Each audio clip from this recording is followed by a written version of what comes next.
நிறைவேற்றுவதற்குரிய ஏற்பாட்டை செய்து கொடுப்பான்.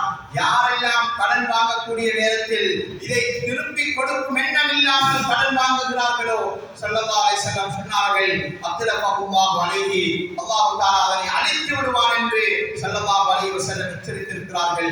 எனவே அன்பார்ந்தவர்களே, கடனை எடுக்கும் பொழுது அவர் மிருதுவாக கேட்கிறார், கெஞ்சி கேட்கிறார். கடனை எடுக்கக்கூடிய நேரத்திலே பூனையாக கேட்கிறார், எடுத்ததன் பிறகு புலியாக மாறிவிடுகிறார். என்ன, நான் உங்களுடைய கடனை தராமலா இருப்பேன் என்று முகத்திலே பாய்கிறார்கள், ஏசுகிறார்கள், திட்டுகிறார்கள். அன்பார்ந்தவர்களே, எமக்கு கடன் தந்து உதவி இருக்கிறார் என்றால் அவருக்கு நாம் திரும்ப கடனை கொடுக்கின்ற நேரம் நன்றி சொல்லுவோம், அவருக்காக துஆ செய்வோம், அந்த கடனை முறையாக நிறைவேற்ற பழகிக்கொள்வோம். கடன் எடுப்பவர்களுக்கு இஸ்லாம் சொல்லக்கூடிய மற்றும் ஒரு புத்திமதிதான், நீங்கள் கடனை பெறக்கூடிய நேரத்திலே கொடுக்க முடியுமான திகதியை அவரிடத்திலே திறந்து சொல்லுங்கள். பொய் சொல்லாதீர்கள்.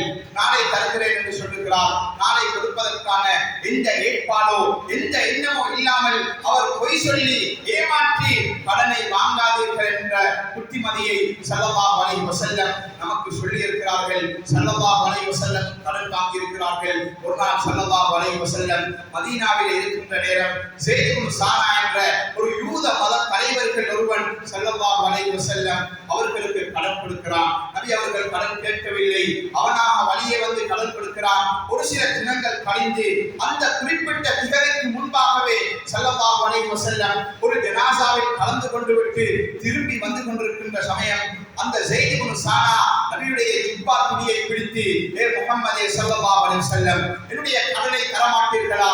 உங்களுடைய பழக்கமே இதுதானா என்று காரசாரமாக பேசுகிறான், காரசாரமாக திட்டுகிறான். ஹஜ்ரத் ஸல்லல்லாஹு அலைஹி வஸல்லம் அவர்களுடைய பக்கத்திலே ஹஜ்ரத் அபூபக்கர் சித்தீக் ரலியல்லாஹு அன்ஹு இருக்கிறார்கள், ஹஜ்ரத் உமர் கத்தாப் ரலியல்லாஹு அன்ஹு இருக்கிறார்கள். ஹஜ்ரத் உமர் ரலியல்லாஹு அன்ஹு ஆவேசப்படுகிறார்கள், அவசரப்படுகிறார்கள். யா ரசூலல்லாஹ், நீங்கள் அனுமதி தந்தால் இவருடைய கழுத்தை நான் வெட்டி விடுகிறேன், எனக்கு அனுமதி தாருங்கள் என்று ஹஜ்ரத் உமர் ரலியல்லாஹு அன்ஹு அவசரப்படுகின்ற நேரம் ஸல்லல்லாஹு அலைஹி வஸல்லம் சொன்னார்கள், இன்ன லிசாஹிபில் ஹக்கி மகாலா, உமரே அவசரப்பட வேண்டிய தேவையில்லை.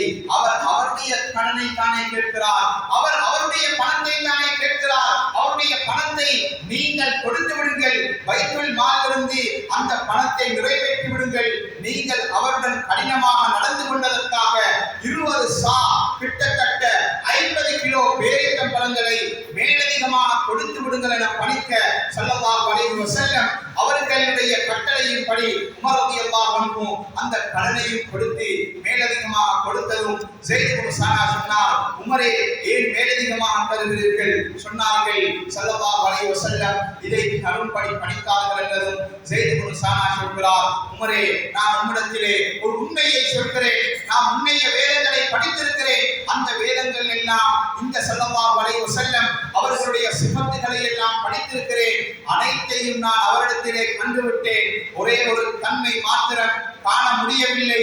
வெள்ளை கருப்பு கட்டை நெட்டை என்றால் கண்ணால் பார்த்து தெரிந்து கொள்ள முடியும் என்றதும் ஹஜ்ரத் உமர் ரலியல்லாஹு அன்ஹு கேட்டார்கள், ஸைதே அது என்ன விடயம்?